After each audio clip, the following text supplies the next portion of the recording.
नमस्कार, अमर उजाला की खास पेशकश बताएं विधायक जी में मैं आशीष कुलश्रेष्ठ एक बार फिर आपका स्वागत करता हूं। आज बताएं विधायक जी में हमारे साथ हैं राजसमंद की विधायक दीप्ति महेश्वरी। दीप्ति महेश्वरी एक युवा विधायक हैं जो राजस्थान के अंदर जितने भी उपचुनाव हुए उसमें मात्र एक सीट पे भारतीय जनता पार्टी ने अपनी जीत हासिल की। वो सीट थी दीप्ति महेश्वरी की। दीप्ति महेश्वरी की ये सीट उनकी पारंपरिक सीट कही जा सकती है क्योंकि उनकी माताजी यहाँ से चुनाव लड़ती थीं और आकस्मिक उनका देहांत होने की वजह से ये सीट खाली हुई। आइए स्वागत करते हैं दीप्ति महेश्वरी जी का। दीप्ति जी, स्वागत है आपका। नमस्ते, thank you so much Ashish ji. Deepti जी, राजनीति के अंदर नया नया कदम, कैसा राजनीति चल रही है या कैसा महसूस हो रहा है? आशीष जी, राजनीति तो करनी आती नहीं और कैसी चल रही है ये ज़रूर कहूँगी कि बहुत कुछ सीखने को है, बहुत नया एक्सपीरियंस है। एक हाउसवाइफ जब एक पब्लिक लाइफ में आती है तो काफ़ी चीज़ें बदलती है, काफ़ी चीज़ें चेंज होती है। बट हर दिन जिसको कहते हैं ना, एक खाली स्लेट की तरह चालू होता है और उस पर कुछ ना कुछ सीखते हैं by the end of the day. Deepti ji, पिछले चुनाव में आपके पास एक भारी बहुमत आपको मिला, उसके पीछे लोग बहुत सारी अलग अलग कारण भी बताते हैं। एक बार फिर चुनाव के मुहाने पे आप खड़े हो, जनता आपको दोबारा इस बार क्यों चुने? जनता दोबारा इसलिए चुने क्योंकि राजसमंद में पिछले 2 सालों में जो सबके साथ सबके बीच में रहने का मौका मिला है, तो उन लोगों से भी मैंने बहुत कुछ सीखा है। और राजसमंद मेरे लिए जनता या क्षेत्र नहीं है, वो मेरे लिए परिवार है। वो किरण जी का परिवार था और मुझे भी वहाँ से उसी तरीके का प्रेम और सम्मान मिला है राजसमंद से। जब मैं उपचुनाव जीती थी, आई थिंक पूरे भारत ने एक ऐसा फेज़ देखा था, एक ऐसा टाइम देखा था जो किसी की भी लाइफ में नहीं आना चाहिए था, जो कि सेकंड फेज़ था हमारे कोरोना का। और उस बीच उस दौरान जब अस्पताल में गई, आईसीयू में उन लोगों की सेवा करने का मौका मिला सबके साथ, तो एक जनता ने ऑटोमेटिकली अपनाया। उन्होंने बहुत स्नेह दिया, उन्होंने बात को सुना, उन्होंने मेरे को ये विश्वास दिलाया कि नहीं, आप चिंता मत करो, आपके लिए ये क्षेत्र फील्ड नया है लेकिन हम सब आपके साथ में हैं, हम सब आपको हमेशा अपने साथ सिखाएंगे। तो मुझे ये लगता है कि मेरे लिए तो मैंने राजसमंद के लिए क्या किया है ये बहुत सेकेंडरी, उन्होंने मेरे लिए क्या किया है ये बहुत बड़ी बात है। और मुझे ये यकीन है कि आने वाले चुनाव में भी कहीं ना कहीं ये भरोसा मैं जीत पाई हूँ कि उनकी कोई भी बात, उनकी कोई समस्या, उनका किसी भी तरीके का मुद्दा मैंने विधानसभा में भी बार बार उठाया ही है। तो आगे भी ये विश्वास उनको मेरे अंदर रहेगा। दीप्ति महेश्वरी राजसमंद की तो बेटी बन गई, जनता ने स्वीकार कर लिया। पार्टी दोबारा विश्वास कर पाएगी क्या दीप्ति महेश्वरी पे? ये तो देखिए पार्टी ही डिसाइड करेगी और मुझे लगता है कि विश्वास तो पार्टी करती है। टिकट एक जिसको कहते हैं वो एक अलग चीज़ होती है, एक सेपरेट लाइन होती है, लेकिन पार्टी तो डेफिनेटली विश्वास करती है इस बेटी पे। और मुझे लगता है कि इवन पार्टी के जो हमारे सीनियर लीडर्स हैं वो सब मुझे नर्चर करते हैं, मुझे टाइम टू टाइम कि इस समस्या को कैसे डील करना है। तो कभी भी पार्टी ने मुझे छोड़ा नहीं है। मतलब जिस दिन से मुझे पार्टी लेकर आई है राजनीति में, या ये कहें कि टिकट देकर विधायक बना है, उस दिन से आज तक कभी भी कोई प्रॉब्लम हो तो जितने सीनियर्स हैं सब मुझे हमेशा अच्छी सलाह देकर और अच्छी तरीके से कोई नई चीज़ सिखाने चाहते हैं। मैं आपको एक वाकया शेयर करना चाहूँगी। पहली बार जब मैं विधानसभा में बोलने वाली थी अभिभाषण के ऊपर, नहीं, स्थगन प्रस्ताव था मेरा मॉनसून सेशन में, और मैं बहुत नर्वस थी क्योंकि मैंने कभी माइक पे बोला नहीं था। और फिर विधानसभा में 200 विधायक बैठे हों जो कि इतने परिपक्व नेता हैं बोलने के उसमें। तो मैं राठौड़ अंकल के पास गई थी कि मुझे बहुत डर लग रहा है और मेरे को है ना मतलब ऐसा लग रहा है मैं बीमार हो जाऊंगी, मेरे को बोलना कैसे बोलूँगी। पर उन्होंने मुझे टिप्स दिए, उन्होंने मुझे बोला कि इस तरीके से अपने पॉइंट्स लिखो, इस तरीके से अपनी बात को रखो। वैसे ही अनीता जी बदेल, ऐसे कितने मेरे पास, कल्पना जी बैठते, उन्होंने अपने वे में मुझे मोटिवेट करने के लिए। तो मुझे लगता है कि कहीं ना कहीं ये भी भारतीय जनता पार्टी एक परिवार है हमारा, और वो बहुत अच्छी तरीके से ट्रेन और नर्चर करने की कोशिश करते हैं। भाजपा आपका परिवार है। एक चर्चा और चल रही है कि गुलाब जी जो हैं वो राज्यपाल बन गए असम के, और चर्चा चल रही है कि क्या आप लोग इस बार उदयपुर की तरफ आप लोगों का परिवार चला जाएगा, या इस तरीके की ये चर्चा ही है, ये अफवाह है, ये क्या है? ये बिल्कुल एक चर्चा और बहुत बड़ी अफ़वाह है, क्योंकि ऐसा कुछ भी नहीं है। राजसमंद, मैंने आपको स्टार्टिंग में ही बताया कि मेरे लिए राजसमंद एक क्षेत्र नहीं है, वो मेरा परिवार है। और मैं ये कभी भी नहीं अपने परिवार से अलग होंगी, क्योंकि मैं आपको एक बात बताना चाहूँगी आशीष जी, कि जब किरण जी का देहांत हुआ, वो टाइम मेरे लिए भी बिल्कुल अच्छा नहीं था। हर एक बेटी को जैसे अपने माँ के साथ अटैचमेंट होता है, एक माँ बेटी का अटैचमेंट हर जना जानते हैं कि बहुत अलग होता है। उस परिस्थिति में मुझे याद है कि अगर मैं फर्स्ट 6 मंथ्स अगर किसी दिन नहीं रोई हूँ, तो वो सिर्फ इसलिए क्योंकि मैं राजसमंद में थी और लोगों के बीच में थी। और उन्होंने जो मुझे स्नेह, वहाँ की माताओं ने, आप आज भी कभी आप चलिए राजसमंद में, आपको दिखाऊंगी कि आज भी गांव में औरतें मुझे गले लगकर बोलती हैं कि किरण जी मतलब बेटी, आप चिंता मत करो, आप तो हमारी बेटी हो। तो वो जो स्नेह, वो लगाव, वो प्यार और वो भरोसा, तो ये सिर्फ अफवाहें हैं। अब गुलाब जी उदयपुर में इतने समय से वे वहाँ के विधायक हैं, उदयपुर में इतने जन हैं, बहुत सारे जनों को अलग आस है, और मैं तो अपने राजसमंद में बहुत खुश हूँ। दीप्ति जी, अगर बात करें, आपको, आप विधायक बन चुकी हैं राजसमंद की, आपकी माता जी ने बहुत काम किया और एक कद्दावर नेता वो रहीं, कैबिनेट मिनिस्टर रहीं। आपने राजसमंद के लिए क्या किया है विधायक बनने के बाद? कोई भी ऐसे 3 बड़े काम जो आपको याद आते हों कि आपकी उपलब्धि है?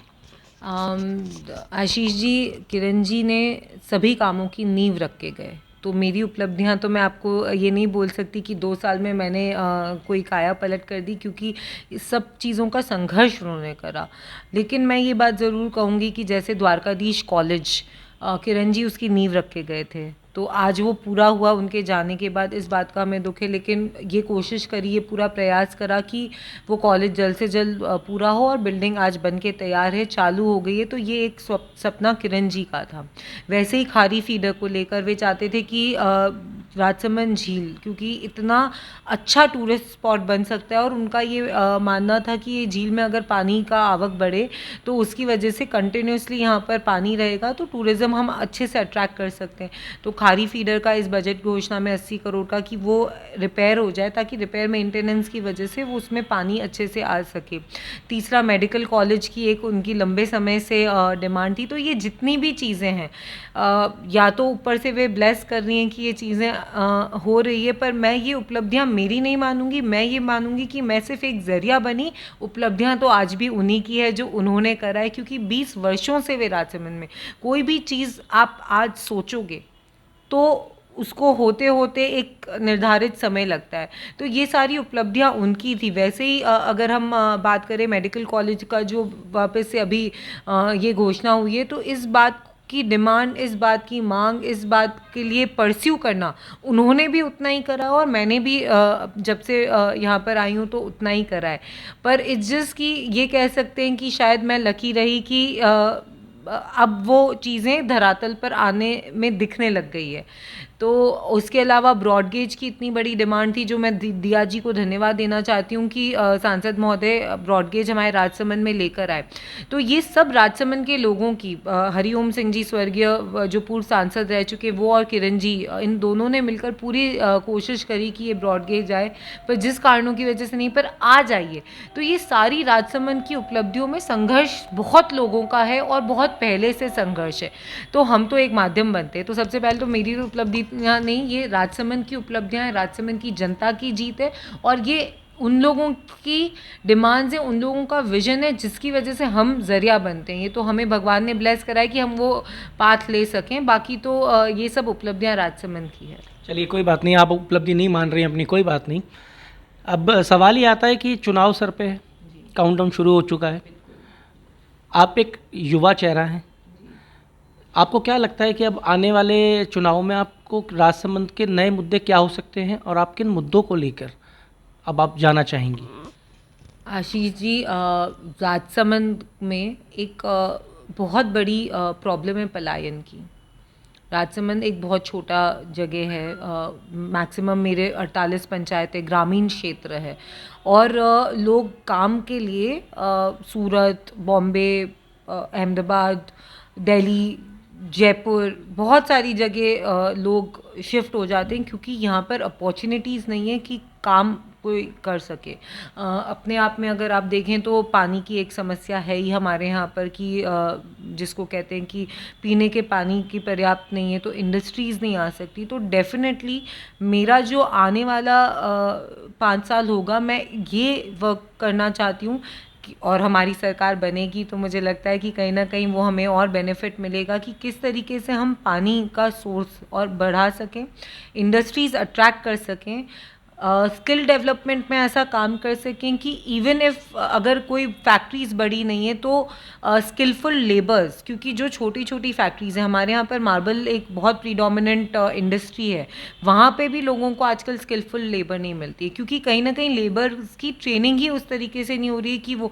तो मेरा मेन फोकस यही रहेगा कि रोज़गार डेफिनेटली, मुझे नहीं पता मैं उसमें कितना आगे कर पाऊँगी, लेकिन मेरा ये सोच है कि आज रीको डेवलप हो रहा है राजसमंद के अंदर, तो अच्छी इंडस्ट्रीज़ हम अट्रैक्ट करें ताकि रोज़गार बढ़े। सिर्फ हम वेदांता पे, हिंदुस्तान जिंक पर या वंडर सीमेंट का प्लांट लग रहा है या आरके इंडस्ट्री, इस पर नहीं वो होकर और नए अपॉर्चुनिटीज़ आए।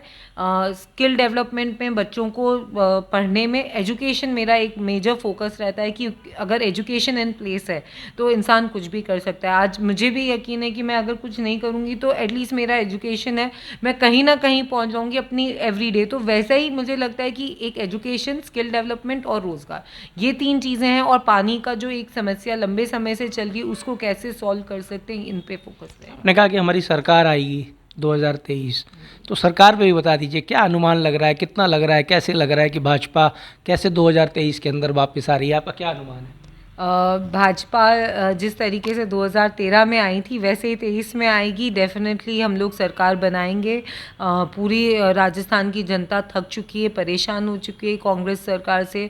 कुछ भी काम नहीं हो रहे हैं, अपराध इतना बढ़ता जा रहा है, आए दिन भ्रष्टाचार के केसेस हम पढ़ते जा रहे हैं, पेपर लीक होना, युवाओं का इन पर्टिकुलर मुझे लगता है कि कहीं ना कहीं इन लोगों से पूरा हट गया है कि ये लोगों का कॉन्फिडेंस जो शेक हुआ है। इस बात आप बिलीव करेंगे, हम क्षेत्र में जाते हैं तो एक बच्चा रीट की तैयारी कर रहा था, उसने कहा एग्ज़ाम है 3 दिन बाद, पर पता नहीं क्या होने वाला है, लाइक एग्ज़ाम होगा या नहीं होगा वो भी हमें नहीं पता। तो जब इस तरीके की बातें हम सुनते हैं बच्चों से जो इतने इतने महीने तक पढ़ते हैं, इतने इतने महीने तक प्रिपरेशन करते हैं, and God knows how they manage, because परिवार की स्थिति इतनी अच्छी नहीं होती, फिर भी कोचिंग के लिए जा रहे हैं, तो कहीं ना कहीं वो विश्वास और भरोसा कांग्रेस से उठ चुका है राजस्थान की जनता का।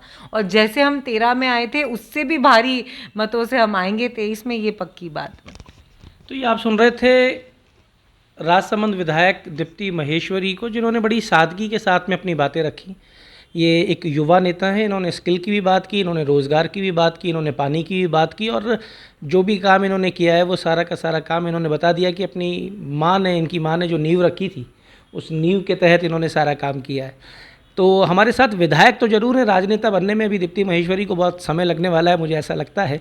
तो दीप्ति जी, आपने हमें समय दिया, बताया विधायक जी, में आपका बहुत बहुत धन्यवाद जी। अगर किसी प्रकार का कोई सवाल कोई करता है तो क्या आप उसका जवाब देंगे? जी बिल्कुल, डेफिनेटली अगर कोई क्वेश्चन मेरे लिए रहता है, क्योंकि क्वेश्चंस अगर करेंगे तो हमारा दिमाग चलेगा और उस वे में हम सोचेंगे, तो क्वेश्चन से तो कभी हो सकता है जवाब मुझे उस वक्त नहीं आए या हाँ या ना का हो, लेकिन क्वेश्चन तो डेफिनेटली अगर आए तो इट्स ऑलवेज़ वेलकम, बिकॉज हमें भी बहुत कुछ सीखने को मिलता है। तो एक युवा नेता ने कह दिया है कि अगर आप कोई सवाल करते हैं, आप सवाल भेजते हैं, तो आपके सवालों का जवाब भी दिया जाएगा और इनको भी उससे बहुत कुछ सीखने को मिलेगा।